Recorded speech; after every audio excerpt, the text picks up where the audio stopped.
Growing a business is so exciting and it's so overwhelming.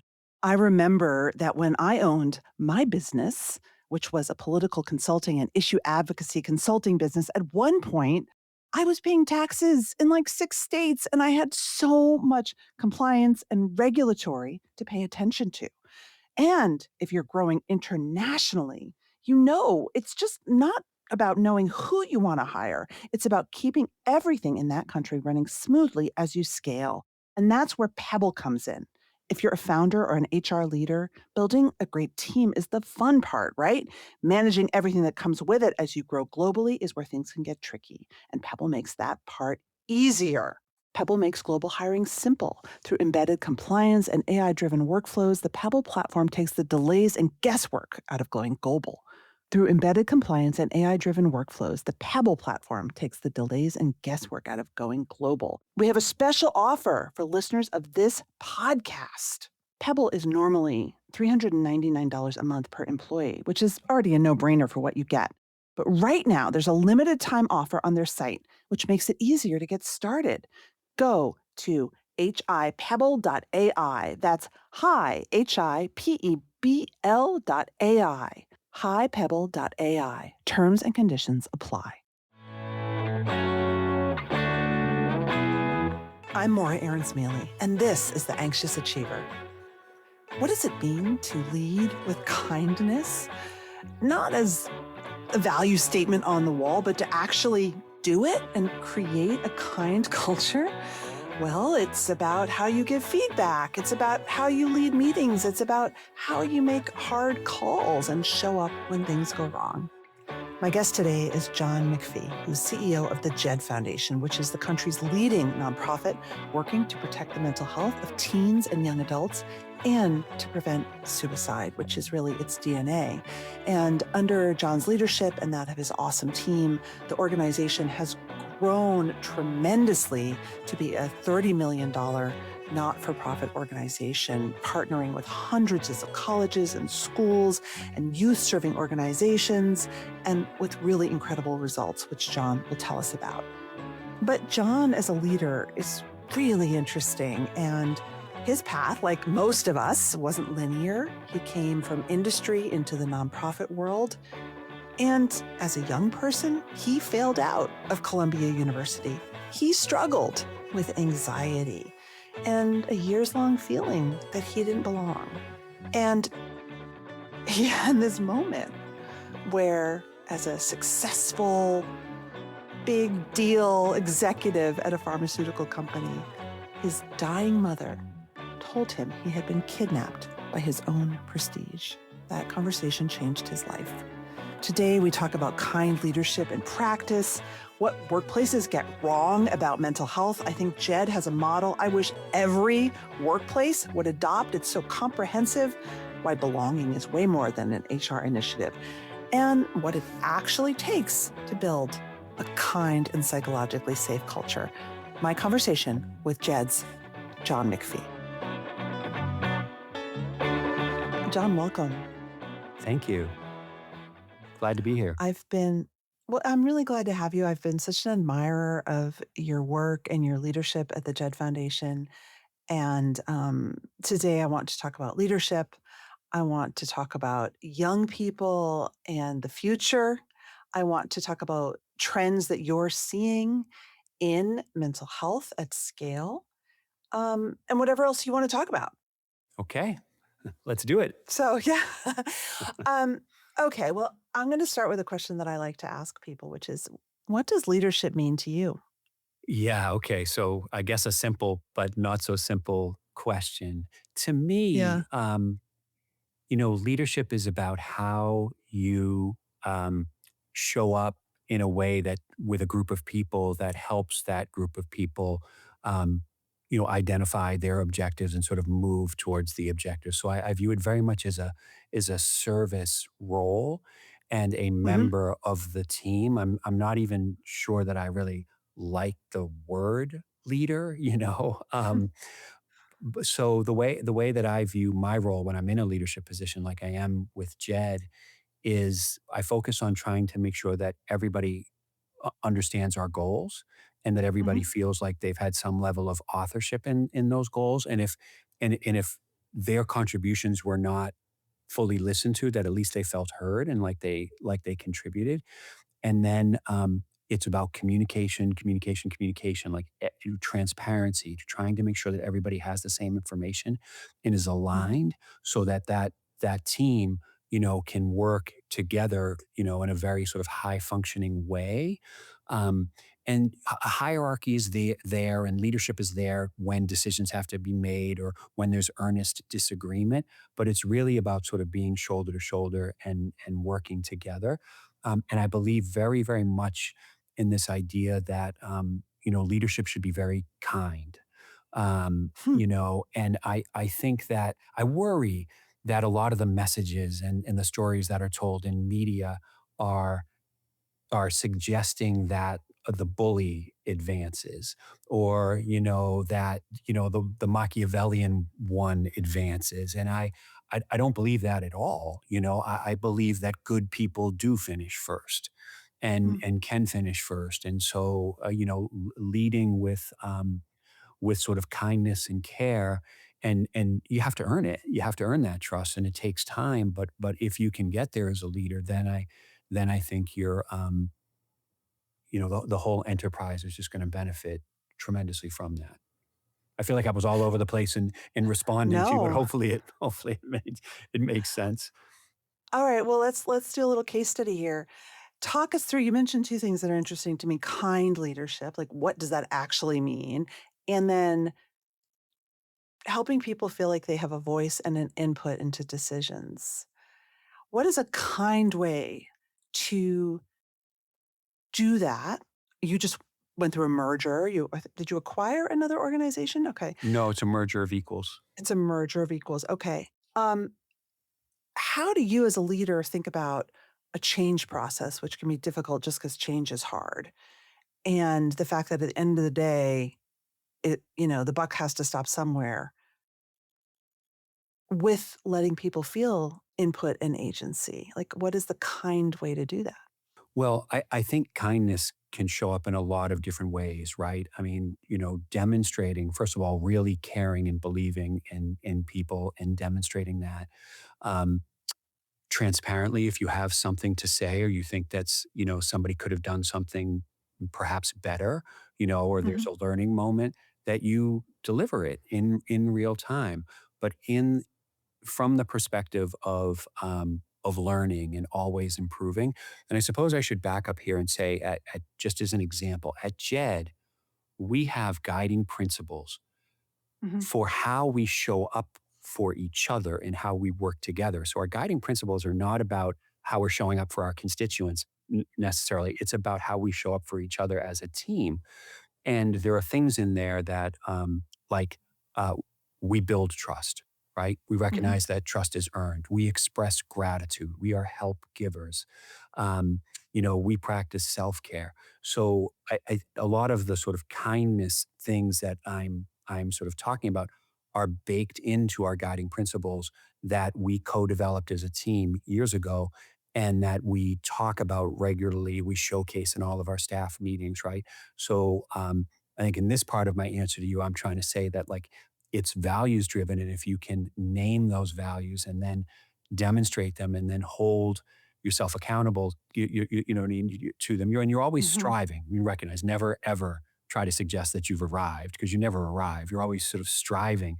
One of our guiding principles is that we're always improving.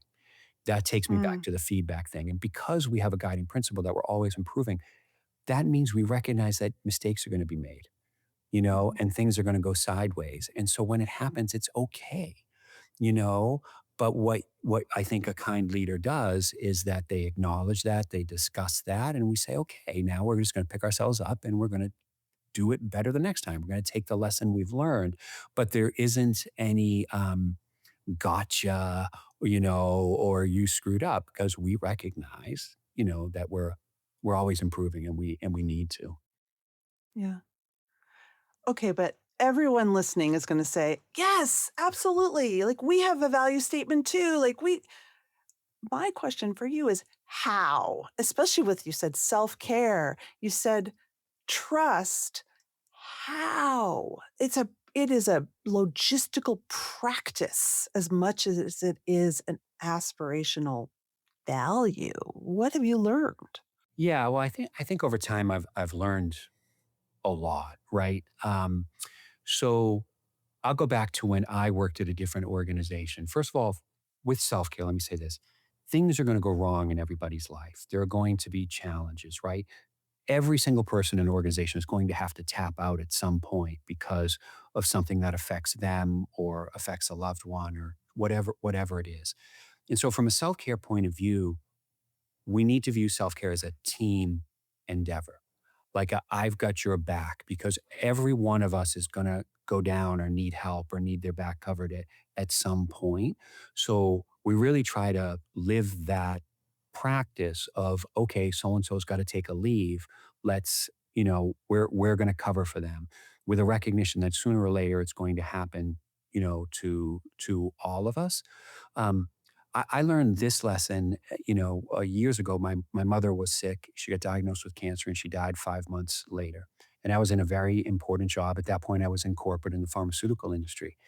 And my mother was in Massachusetts and I was in New York, and I wanted to figure out how to help and care for her. And I was thinking about taking a leave, which would have been a problem for the organization, just given what we were working on. And I remember my manager, she called me in and she said, I want you to move to Massachusetts with your mother. And this was like when tech couldn't support remote. And I was like, you, you want me to? She's yes, move to Massachusetts with your mother for as long as it takes. And just do whatever you can do for work, and we'll figure out the rest. And I remember saying to her, but how can you possibly cover, and how could you, and she's like, because you need to do this and go and we'll figure it out. And I did, and then I wound up working so hard while I was also helping to take care of my mother because of all this. And I felt this incredible sense of loyalty, and I had been at the organization for years, but I carried that with me and thought, okay, this is something that, I'm going to try to do every chance I possibly can in the future when I'm in a position to help somebody and to understand that, these things happen. So this is an extreme case that I'm giving you, but these are the kinds of things that if you can do, and just cover people when things go wrong, you start to then show what kindness looks like in practice. Um, and I think it just there's all kinds of benefits from it, that the organization will get, and leadership will get if they carry themselves that way. That's a beautiful it's such also a powerful example of how the best bosses in our life shape us to be better leaders, right? I mean, I'm sure you've had bad bosses too, but, like, that is a moment that is probably burned in your soul. Yes. Yes. How do you tell someone no kindly? Especially when they really want something or they really wanna do a project or So I try to listen to what they want and their rationale, as deeply and thoroughly as I possibly can. Um, I try to put myself in a place where I can then explain to them what they want and why they want it, hopefully with Mhm. such a deep understanding that they can then say to themselves, he's listening. Like he hears me, he's listening because he is in fact playing back to me, the case that I'm making, in a very sort of accurate way.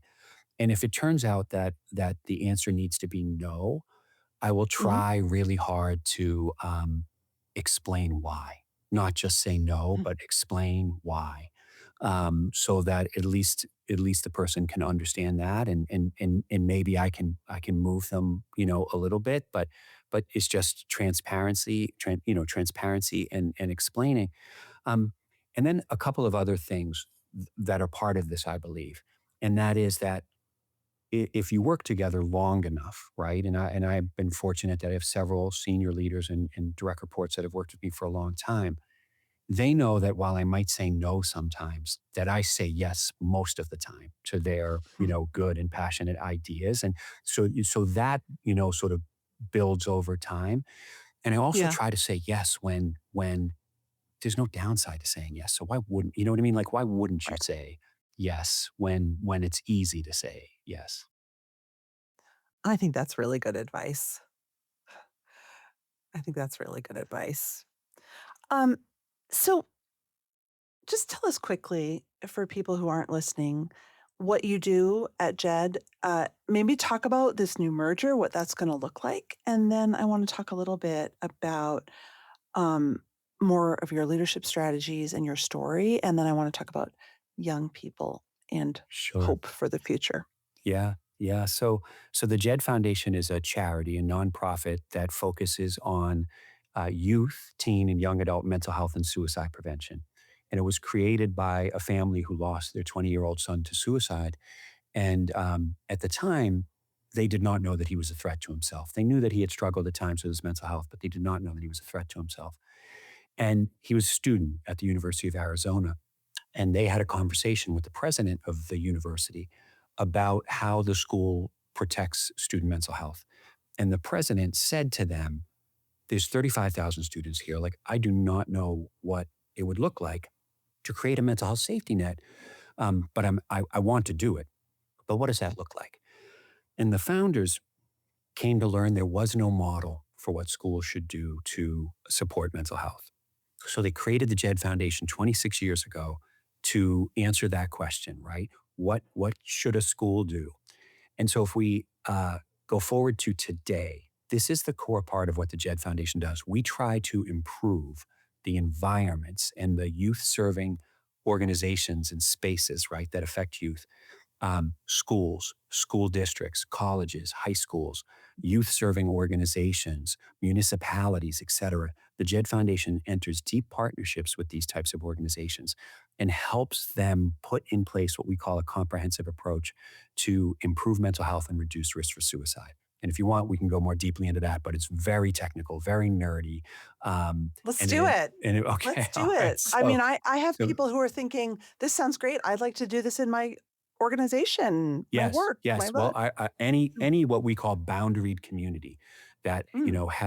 has members like a workplace, a faith community, et cetera, can and should do this work. So first is committing to mental health of your constituents. Now I'm going to stick with this a school model. The students is a named priority. Mhm. Then there needs to be a leadership team that oversees it, and that leadership team should include students, and it should be multidisciplinary. So what we're saying strategically is that mental health belongs to the entire institution, not just the counselors or not just the mental health services group, but right belongs to everybody. Um, and then we implement a model. It's called a multi-tiered system of support. We call it a comprehensive approach.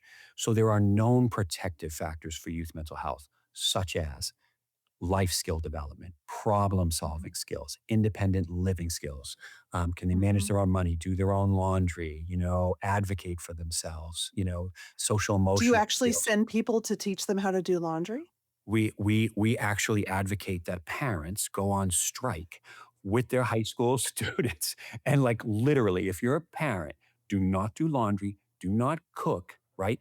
Teach your young people how to develop these independent living skills. Do not call their coach for them, do not call their teachers for them. Like get them to do it, right? And to advocate for themselves. And there's so much to this, right? Transitions are hard. And so Yeah. some young people are fortunate enough to go to camp and then they can experience what it is to be out of the house. Others can't. But maybe you can send them to their grandparents, their cousins, like get them to be uncomfortable in safe Yeah. places. So yeah, yes, families should go on strike and let their Well, young ones I've go. been on strike for 2 years for basically anything housework related, so I'm Exactly. I'm cheering Exactly. that. And then the other areas are like connectedness and belonging, right? Very important, right? The antidote to loneliness and disconnection, right? A sense of belonging, a sense of purpose, meaning. These kinds of things are protective, and when you're a school or a community-based organization, you can really think about how to foster those. Adult caring relationships, very Mm, important, mhm. especially non-parent adult caring relationships That's are right. incredibly protective. Then the next area we want to look at is culturally, is it okay not to be okay? Is it safe to ask for help? And do students know how to ask for help? And also to give help, right? So when we talk about help seeking at JED, we also talk about help giving. So if you're worried about someone else, do you lean in, and say, hey, I'm here for you. Is everything okay? That kind of a culture. And then we get into, sort of more hard interventions, if you will. Let's say a young Uh-huh. person expresses distress, or you're someone at the school and you think that they might have an emerging mental illness or some kind of distress. How then do you connect them to care? What are the policies about bringing in family and parents? And those can differ based on whether the person is an adult or a minor. Um, how is mental health care provided? How is it paid for? What are making sure you have crisis procedures? All of these kinds, there's a lot of details in there that are very important to be mapped out. And then we look at, is the environment safe? So this could be things like cyberbullying, but it's also physical safety. Are the rooftops secured? Are there window guards in place? We know that suicidal impulses are fleeting, and we want to make sure people don't have access in that fleeting impulse to hurt themselves. And then this whole model, which at JET has like 250 components to it, we look at it through the lens of what we call equitable implementation. Who was that school built for? Who was it not built for? What is the data? Because we survey all of the students and youth at organizations we work with. What does the data tell us about who's experiencing additive or different stressors in that environment, so that we can tailor our approaches to those groups of youth. Um, and then this becomes an ongoing process. So at JED, we've done this with 550 colleges, or are doing it. The data show that student reported suicide attempts are down 25% from program baseline to completion over 4 years. Student population rates of depression and anxiety improve, and retention and graduation rates improve. Um, and so that's like the core of the work we do. I'll also quickly say we do policy and advocacy work, and we also spend a lot of time and attention working with content creators, media, entertainment, and looking at tech spaces, because cultural media, entertainment, and digital spaces are also places that can cause harm or can do good. And we want to basically implement the same process to try to make these environments safer and more supportive. Yes, and I have to tell you that your impact on the public narrative as a nonprofit organization has been so powerful. You do such a good job. You're cool, you do have great branding, you have great content. That stuff really matters. I appreciate that. We have a great team. We really Yeah. have a great team. My oldest child is graduating from high school a year from now, and I really wanna go on a family trip. I find family trips are just so precious. The kids will never forget it, and they're expensive. And so I am planning with Monarch. Monarch is the personal finance app that tracks everything: accounts, investments, saving goals, and spending.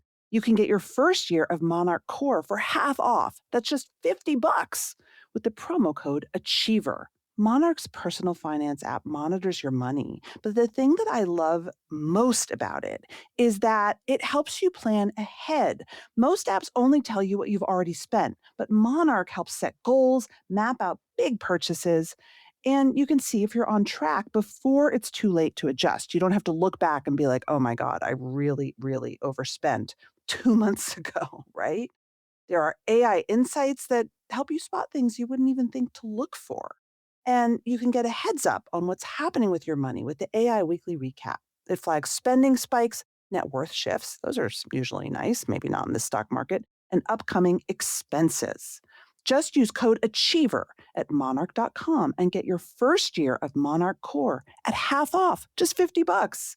That's 50% off your first year at monarch.com with the code Achiever. Yeah. Let me ask you a question. So, I spend a lot of time with companies in particular, and you come from corporates, you understand this, that are really struggling. They're pretty mature in their life cycle of mental health, in that they have great benefits, right? They, in a crisis, are pretty good, right? They have therapy on the health plan, right? They've got all the stuff. And they really struggle with the first part of the spectrum, I think, that you talked about, which is almost like you might think of it as a spectrum from mental health to mental illness, Yes. right? Yes. And to me, the missing piece is the understanding that mental health is matrixed through every aspect. Like you said, it's everything we do, from something stupid like doing your laundry or whatever the adult equivalent of that is, to feeling belonging, Yes. to being able to help a colleague. We as a culture, I think, medicalize mental health and think it means mental illness when it really doesn't. And yet you deal with really scary mental illness at Jed at the same time. Like, how do you think of communicating the value of that holistic spectrum? And like, what are we doing wrong in workplace mental health, if you have any thoughts? Yeah, yeah. Well, so I think this is a very important thing that you're raising, and that whoever's working in mental health, or if you're thinking about mental health in the workplace, it's really important that you define what you mean. Yeah. To sort of make sure that we're all on the same page. At JED, we really like the WHO's definition of mental health. Their definition is Mhm. that mental health is a state of well-being. And then it goes on to say where you have productive relationships, productive work life, active member of your community, these kinds of things. But it's a state of well-being, which is what you're saying, right? And Mhm. therefore it covers a lot of ground. Mental health is not just the absence of mental illness, right? It's a That's right. it's a state of well-being. And so I think it's But important. when people talk about mental health, Yes. they often mean mental illness. Yes, that's right. That's right. So in conversations, like when I'm in these conversations, I really try to enter into a discussion so that we can make sure we're talking about the same thing, right? So for example, not to overly complicate this, but the Jed Foundation is a suicide prevention organization first and foremost, and therefore mental health and mental illness, these are incredibly important parts of our work. But there are a number of people who die by suicide who do not have a mental illness. Mm. They're dealing with very, very difficult life circumstances and Mhm. traumas, um, and they just find themselves in a place where their coping skills, that can't match what's sort of what they're experiencing, which is a tremendous amount. So through our lens at Jed, then anything that causes distress is potentially in scope, for the Uh-huh. work that we do. So this is a very important question about what's in Oh, scope or, wow. or what isn't in scope. And then when we talk about mental health and there's all this conversation going on, um, it can get sort of confusing, and there are some risks around how we talk about mental health. One is that I think the broad conversations that are happening about mental health are very good, right? Finally, we're recognizing that mental health is part of overall health and well-being, and is vital to who we are. So I think that that's great.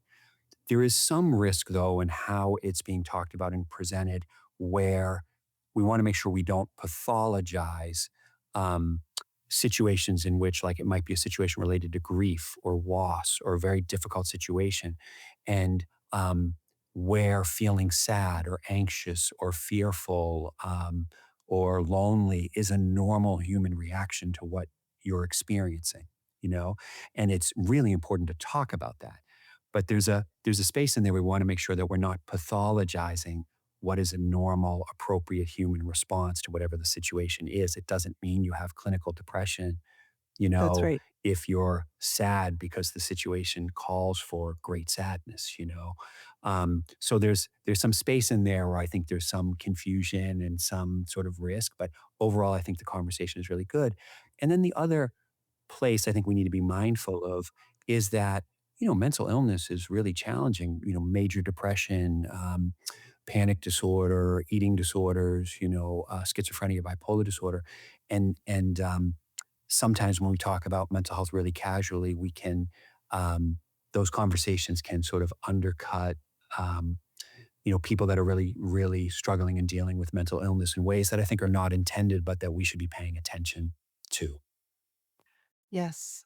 Um, I had a wonderful guest on the podcast recently, Alexis Redding from Harvard Graduate School of Education, and I love the new book she edited, Mental Health at College. I'm sure you know Yes. the work, but one of the things that she pointed out, which is like such an aha moment for a lot of us, is just because you're feeling anxious doesn't mean you need to go to the counseling center. That's right. Yes.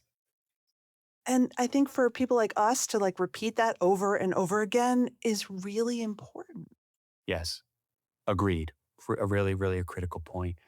Now, you had asked me in the previous question about workplaces and what they can Yeah. do, and so one of the things I'll say about this is you're right. A lot of workplaces have the right benefits in place, and it's really important that they do. Um, I think that workplaces can do a better job helping people with understanding their role, or as it relates to purpose and meaning.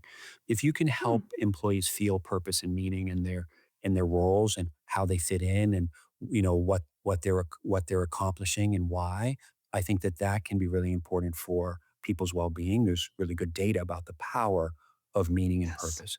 Um, Another thing that I think is a watch out, and we see this in schools sometimes with faculty and staff, is that if the leadership sets an intent to support mental health, right, and they put in all the right policies and all the right benefits, you need more than that.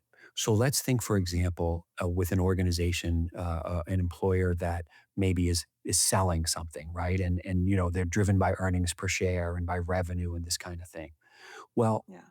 if the frontline managers are being held to account for what they sell with no grace at all, then that frontline manager is not going to show grace to the person who's struggling with their mental health, no matter what the policies show or say. That's right. Do you know what I mean? And no matter what the leadership says.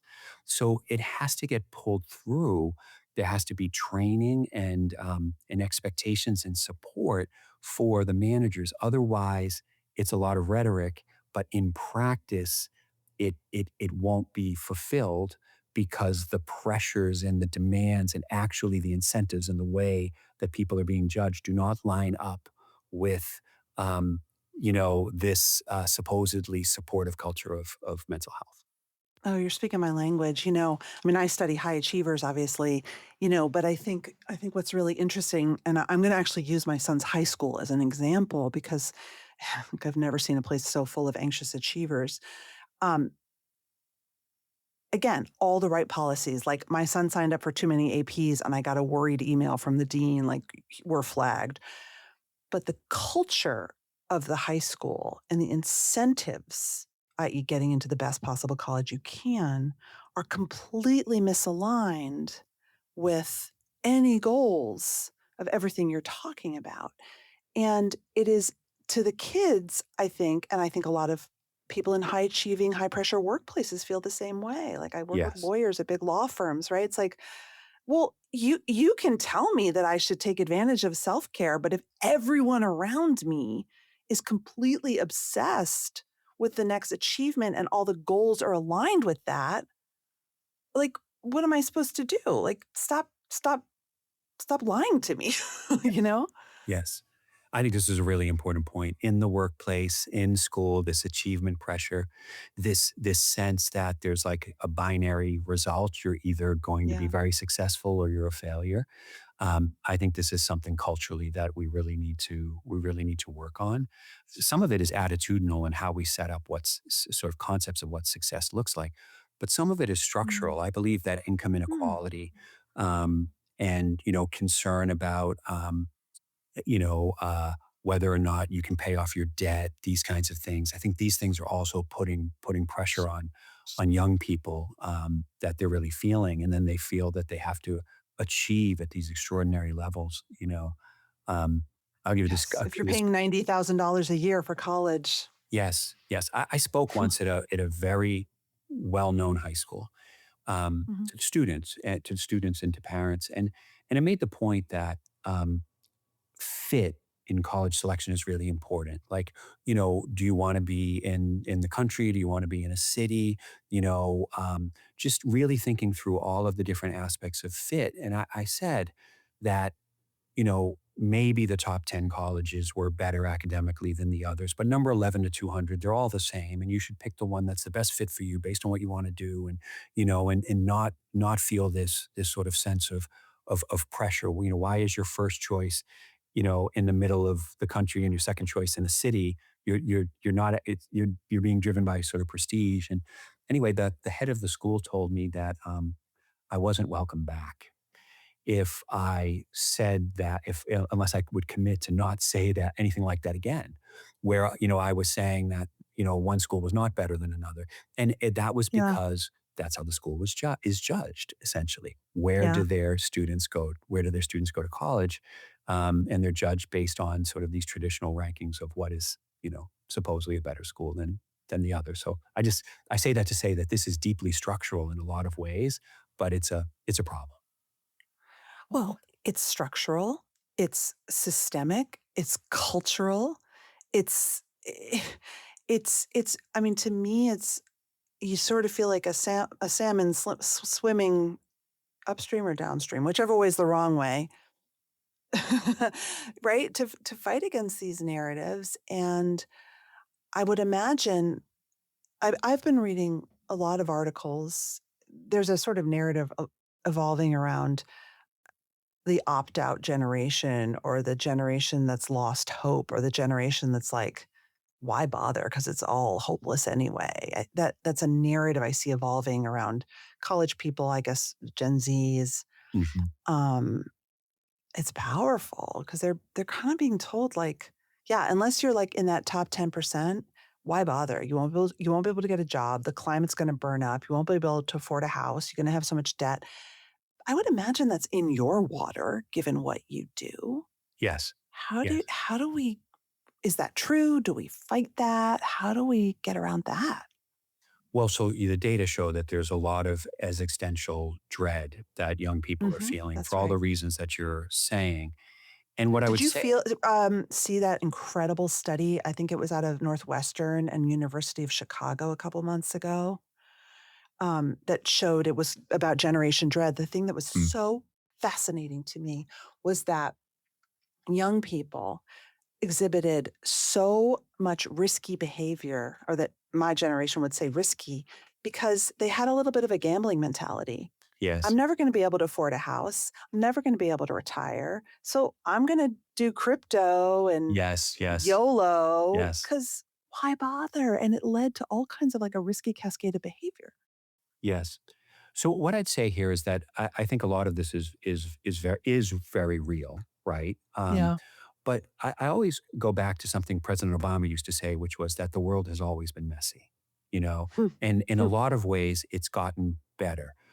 I fear that our news and media ecosystem is driven by what grabs attention.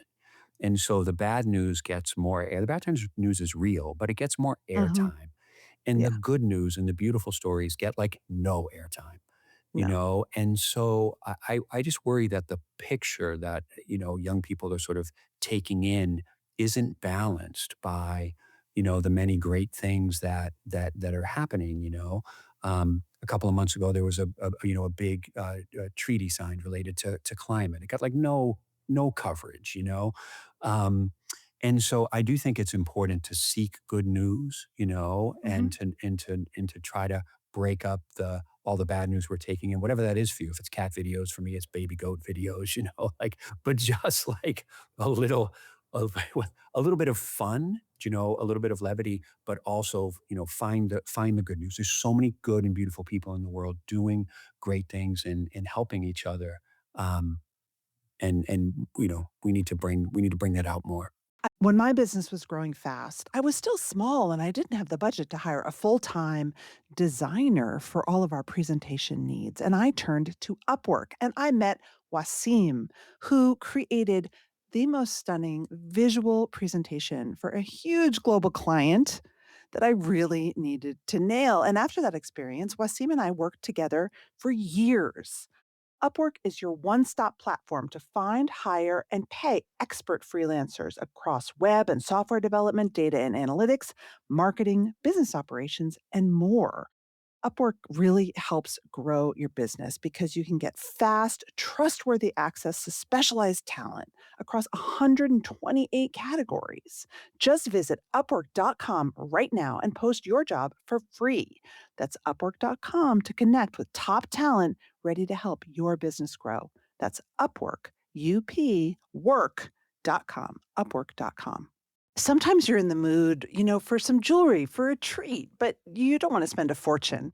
And I love to talk about jewelry. I love to look at jewelry. And that's why I love Whatnot. I was on Whatnot last night, just going through really fun, chic, don't break the bank jewelry sales. Whatnot is the largest dedicated live shopping platform, whether it's beauty, collectibles, electronics, luxury fashion, even cookies. And sellers are building real, thriving businesses. And anybody can sell on Whatnot, whether you have a big business, a small one, or a budding business. People selling on Whatnot sell 10 times more than on other major marketplaces. Because on Whatnot, you're not just listing products, you're building real connections with buyers. And so, Whatnot buyers spend more than an hour a day in the app because we're not just browsing, we're engaged, buying, and coming back. Search Whatnot. That's WHATNOT in the App Store.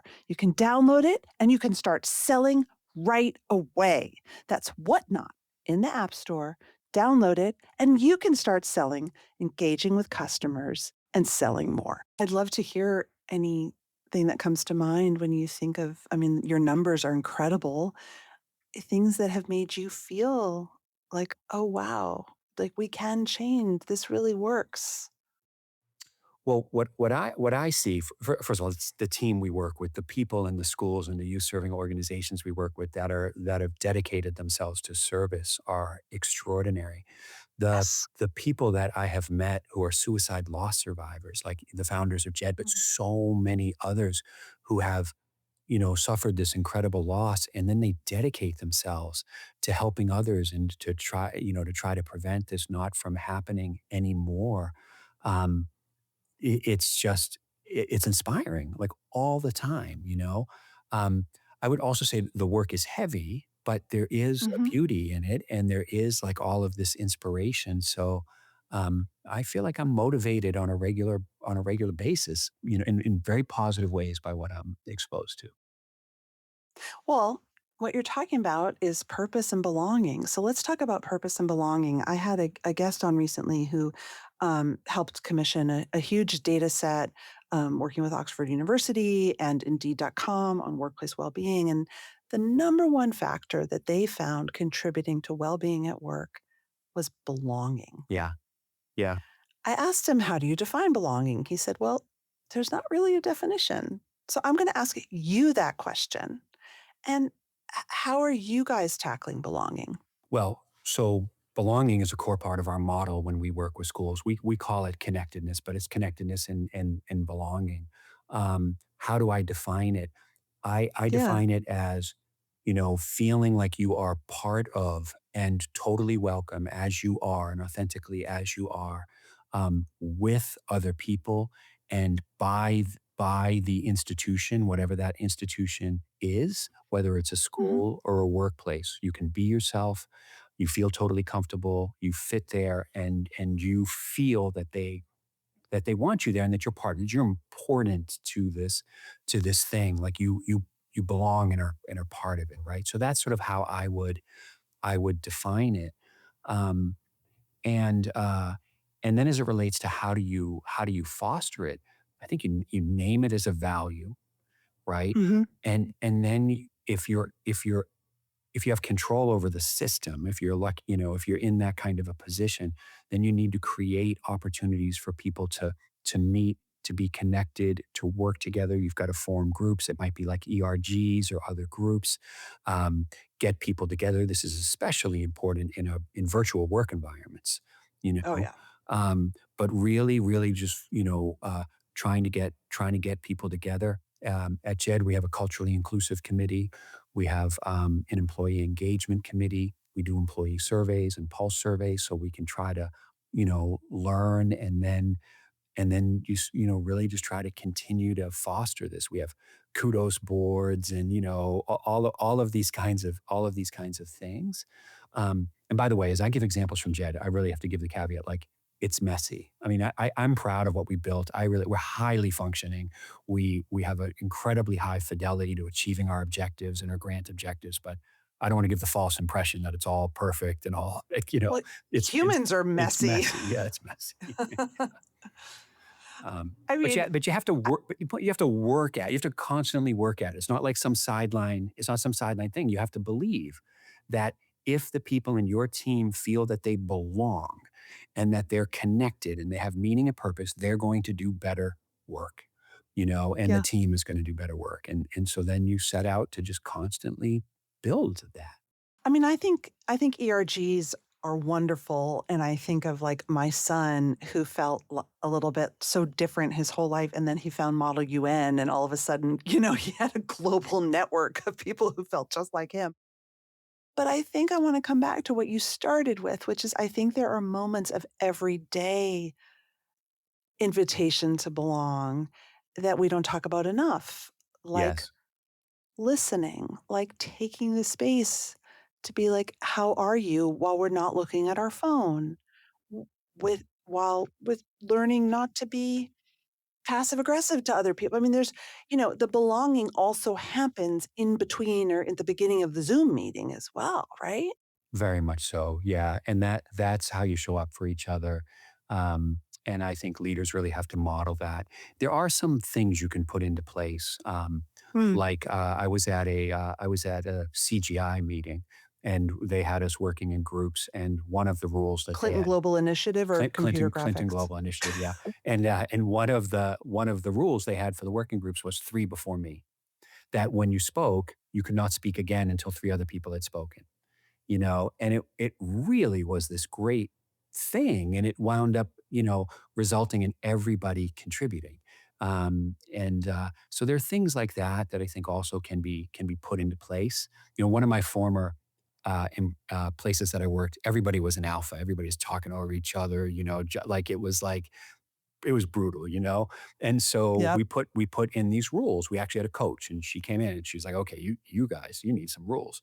So rule number one is you cannot talk over another person.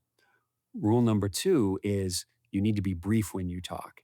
And rule number Mhm. three is that Elmo is the code word if anybody wants to call anybody out for breaking the rule. And it was hilarious and we had fun with it. But I tie this to belonging because these are mechanisms to then help get everybody to participate, and to feel like they are welcome to participate. And I think that that's a big part of creating belonging. Yes, yes. I work with a lot of neurodivergent leaders. My next book is sort of a guide for leaders who are neurodivergent, who have mental illness, who have different brains. And I think that one of the things that I've heard over and over again in all my interviews and all my research is that, you know, feeling unbelonging has kind of been my default mode since I was a kid. And I kind of know at this point what would help me feel like I belong Yes. at work, whether it's, again, maybe the Zoom meeting is really overwhelming because everyone is yapping the entire time, or I don't do happy hours, or, it would be so great if we could have an agenda for the meeting, or like fluorescent lights drive me nuts. And I feel so unsafe to ask for these not really hard Yeah. things that would benefit everyone, frankly, Yes. and aren't that hard. Like, nobody's asking for a golden palace. Fair. So what I can say on this that we've implemented that I think has been very helpful is we have mechanisms at JED. We have a full town hall staff meeting every month. Mm. Everyone can submit anonymous questions before the staff meeting. We have a mechanism to submit anonymous questions, and all the questions get answered. We also now also have just a mechanism where you can make anonymous requests, and Oh, I like that. such as this, just in case people don't feel safe making a request, for accommodations, etc. And so you can put things like that in place at least, so that hopefully you can get the information and try to reduce the number of times that somebody might want something, but they're afraid to ask for it, because you're right. A lot of these things are very easy to provide. Now, and then sometimes going back to something I said earlier, I have folks at JED when we do the town hall who want to record the town halls. Now I go Mhm. in there without a script. I answer all the questions in real time, and like I don't want to be recorded, because I feel like if I was being recorded, I would be more careful and Yeah. and and and maybe not sort of as authentic as like I want to be in real time. And so I explain that. We have a conversation about it. It isn't just a no. It's like this is why. And then what we're doing now that we just started is sending out recordings, sort of separate recordings about important things and content to try to meet the people that are making that request because they feel, they want to go back and, I don't know whether you call that a compromise or meeting in the middle, but it's listening, Mhm. and responding and trying to be responsive. Well, I mean, I think that's also the moral of the story is sometimes the answer is no, right? And that's okay too. Like we don't always get everything, but that's why I encourage people to know their non-negotiables, right? Like this is what I absolutely need. This is a nice to have because again, like my needs and your needs might be very different and we both have the right. Yes. So John, you got your start, you went to business school, got your start in pharma in industry. Um, you went to nonprofit, but you lead a very kind of high growth entrepreneurial nonprofit. And I'd love to hear about your own experience. Why did you make the pivot to work at Jed? And have you applied principles from business, business to Jed's growth? Yes. So I'll try to tell this story relatively quickly. Um, Take your time. when I was in high school, I was a good student, but I didn't try that hard, right? I played basketball. Basketball was my first love. And I was recruited for basketball. And when my mother learned that I could go to college for free because of basketball, which kind of blew her mind, she intervened with the basketball coach and she was determined to get me into a really good school through basketball. And so she told the coach which schools could recruit me, the whole thing. And after this process, I went to Columbia University and they don't, Ivy Leagues don't give scholarships, basically got full financial aid and went to Columbia. And I loved the idea of New York City, but I was almost immediately overwhelmed by it. I didn't have any money. Everybody had all this money. School was really hard, balancing with basketball. The whole thing, I was so anxious. I stopped going to class. I was on academic probation multiple times. And as a junior, I failed out.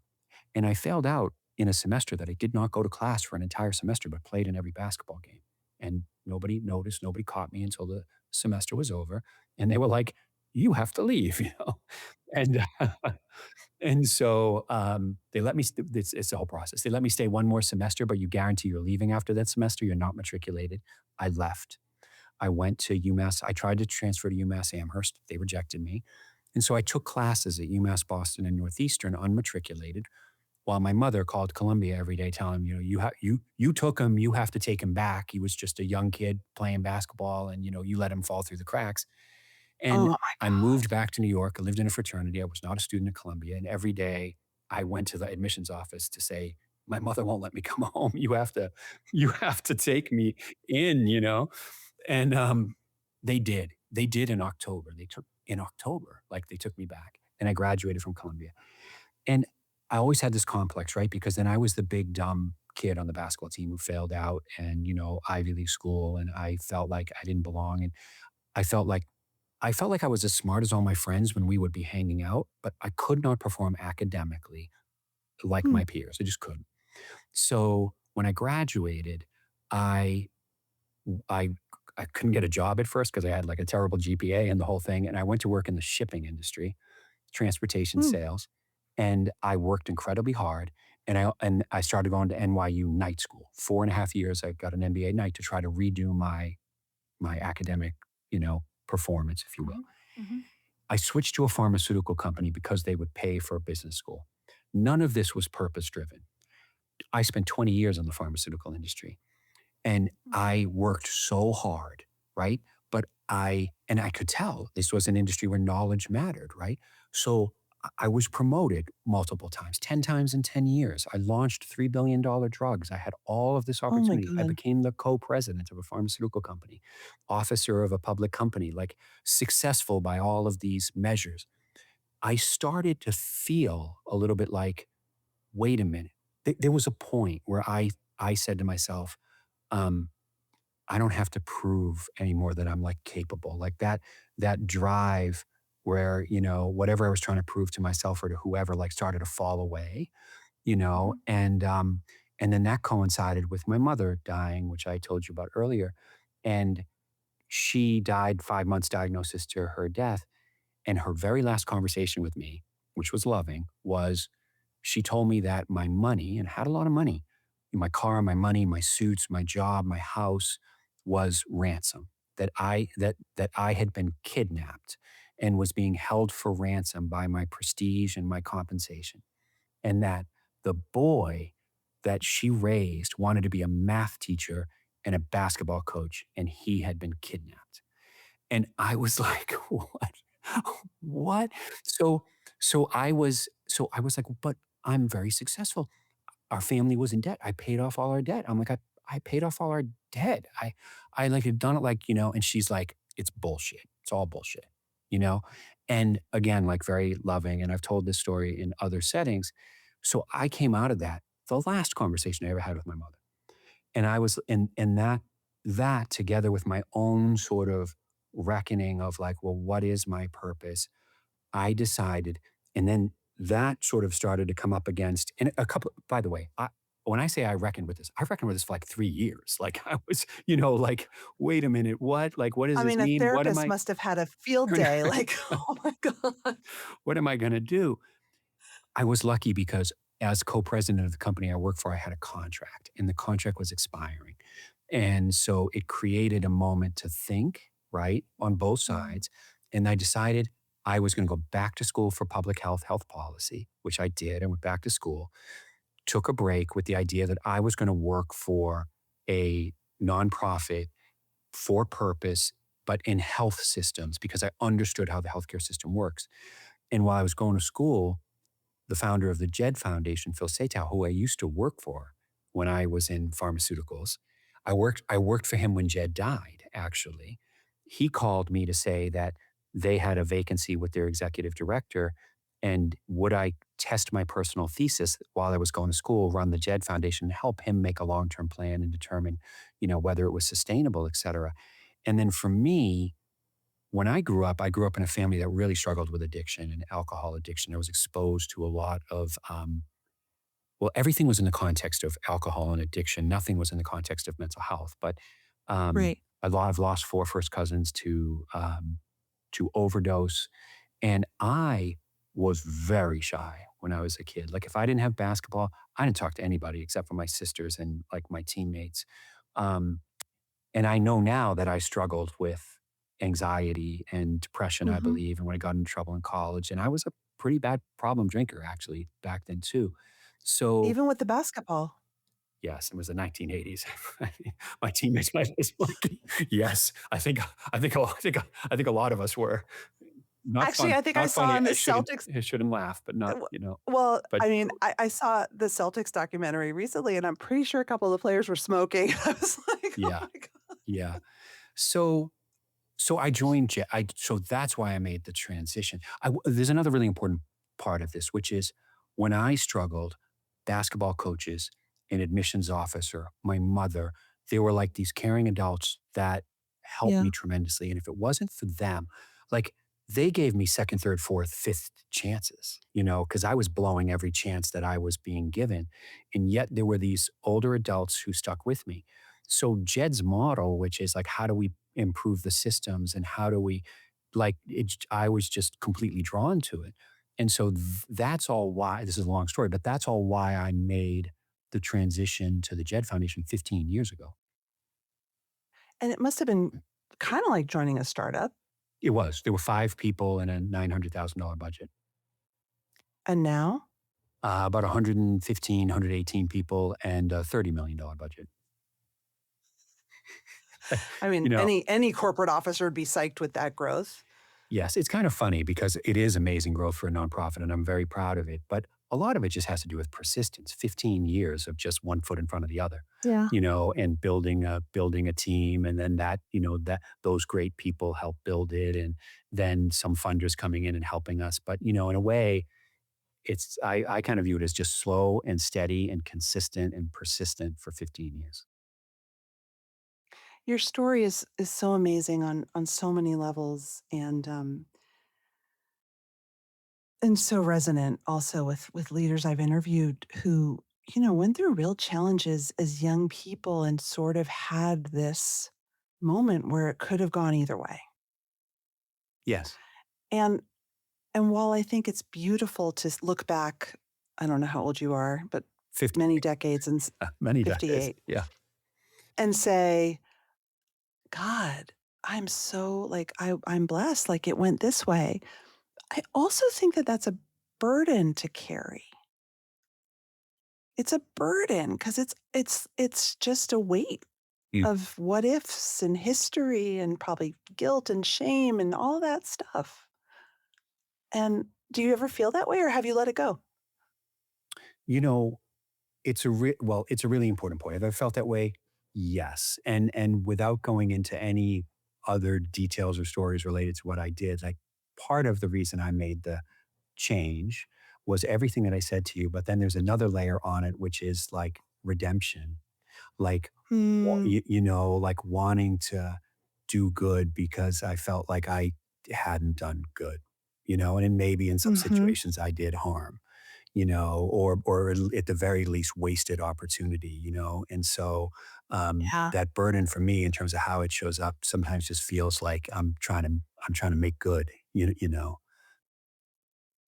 Hmm. Mm, Well, that's the hero's journey too, you know. yeah. I I think it's really beautiful. I mean, I'm 50, so like by the time you get to our age, you have at least some moment in your life where you're like, well, it could have gone either way. Yes. Yes. Um and people like us, we're so lucky, we're so fortunate. Um but but I do think sometimes that the achievement and the anxiety and the stress is because we feel that burden and we're like, I'm never going back there, or I want to prove to people that I'm worthy and I can do this. It's a really subtle thing. Yes. Yes. You know, after hearing your model and how just complete it is, why my question, and you don't have to answer this, is like, why doesn't every organization choose this model? It feels so clearly the right way. Um, what's the first step? What's the first step? Like when you talk to a new college or new school, what's the first step that they take? Well, so I believe every organization should do this model, right? And more are doing it, Yeah. for sure. But the first step is that the leadership needs to decide that they're going to prioritize this work. It can't be from middle management or it can't be from the head of the counseling center because it's an enterprise wide undertaking. You know, Mhm. so the leader has to earnestly want to do it, and then it needs to be really sort of the entire leadership team.